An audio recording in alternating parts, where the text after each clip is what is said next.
ورحمۃ اللہ وبرکاتہ۔ ماشاء اللہ تبارک اللہ، مدینہ میں اس وقت بارش ہو رہی ہے، جمعہ کا دن ہے اور عصر کی نماز پڑھ کے ہم لوگ آئے ہیں۔ تقریباً ابھی 6 بجنے کو ہیں شام کے، اور اللہ کے رسول صلی اللہ علیہ وسلم فرماتے ہیں اور وہ خود ایسی بارش میں باہر آ کے نہایا کرتے تھے۔ صحابہ رضوان اللہ علیہم اجمعین جتنے بھی مدینہ میں رہنے والے تھے سب نہاتے تھے اسے پانی میں۔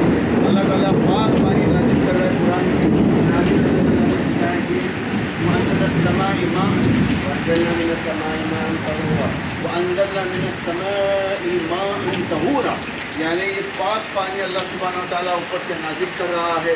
ماشاء اللہ تبارک اللہ۔ تو ہم یہ پانی جمع کر کے یہاں پر آپ دیکھو تاریخ پر ہم نے رکھے ہیں، اور یہ پانی ہم پیئیں گے بھی ابھی انشاءاللہ تھوڑی دیر میں۔ اللہ سبحانہ وتعالیٰ ہماری سب گناہ کو معاف کرے۔ ہم جمعہ کا دن ہے، استغفار پڑھنی چاہیے، استغفار کرنی چاہیے، ضرور پڑھنا چاہیے، اور یہ وقت ہے شام کا بھی، اس وقت میں دعائیں کرنی چاہیے۔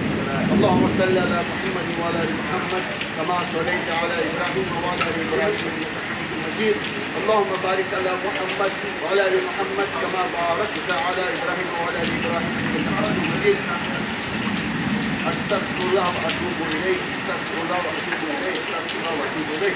اے اللہ ہم سب کے گناہوں کو معاف کر دے، ہم سب کے گناہوں کو معاف کر دے۔ اللہ ہمیں میرے حبیب محمد مصطفیٰ صلی اللہ علیہ وسلم کے بتائے ہوئے طریقے پر چلنے کی توفیق عطا فرما۔ اے اللہ ہم کو متبع سنت بنا، محب سنت بنا۔ السلام علیکم ورحمۃ اللہ وبرکاتہ۔